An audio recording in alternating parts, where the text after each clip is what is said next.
Start करते हैं एक प्रोबेबिलिटी पे केस स्टडी का क्वेश्चन जो कि प्री बोर्ड में पूछा हुआ है।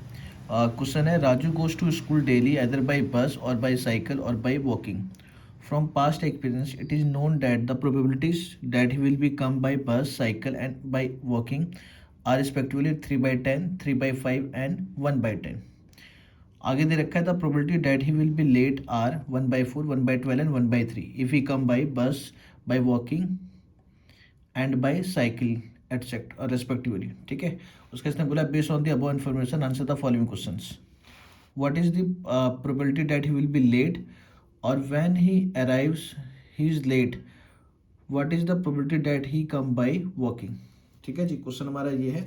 तो देखो यहाँ पे आपको तीन केस दे रखे हैं कि राजू स्कूल आता है बाई बस से, साइकिल से और वॉकिंग से। तो हम इनको E1, E2, E3 लेट करते हैं। ठीक है जी, तो E1 हो जाएगा इवेंट की Raju goes to school by बस।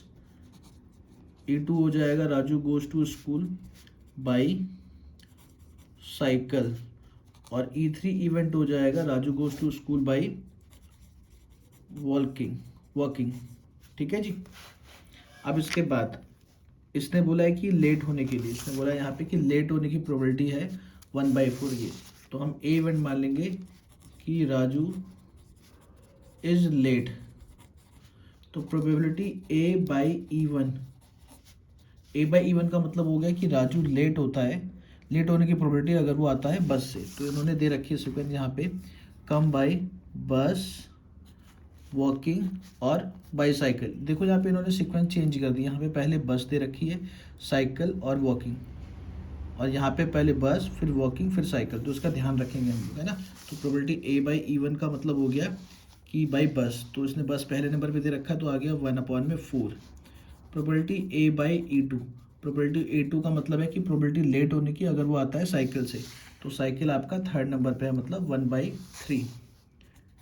ठीक है जी, अब प्रोबेबिलिटी A/E3 का मतलब है कि Raju is late when he is come by walking. तो वॉकिंग के लिए आपको सेकंड नंबर पे दे रखा है इसमें, मतलब 1/12। तो आ गया 1/12। ठीक है जी, अब इसने फर्स्ट पार्ट में बोला है कि what is the probability that he will be late.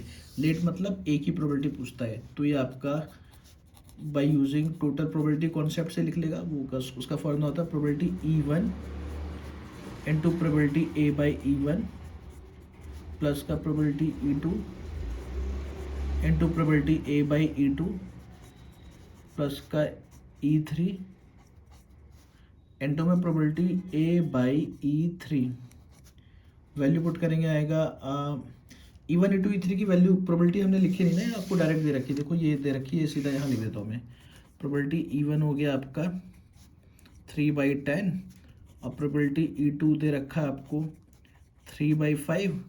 Probability E3 दे रखा है हमें 1/10। ठीक है, बस, साइकिल और वॉकिंग, बस, साइकिल और वॉकिंग। ठीक है जी, तो हम वैल्यू पुट करेंगे तो आएगा आपका 3/10 इंटू में 1/4 प्लस का 3/5 इंटू 1/3 प्लस का 1/10 इंटू 1/12।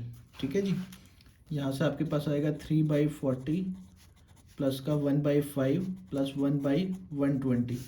कैल्शियम आ गया 120। यहाँ पे आएगा 3 इंटू में 3, यहाँ पे आएगा 24, यहाँ पे आएगा 1। ये आ जाएगा 34/120 इज इक्वल टू 17/60। तो ये आ गया फर्स्ट पार्ट का आंसर। ठीक है जी, अब सेकंड पार्ट का आंसर हमें देना है। तो सेकंड पार्ट में इसने बोला है कि when he arrives he is late, अगर वो लेट होता है then what is the probability that he comes by walking, वो वॉक करके आ रहा है। ठीक है जी, तो वॉकिंग का मतलब है आपका E3/A पूछा है आपसे।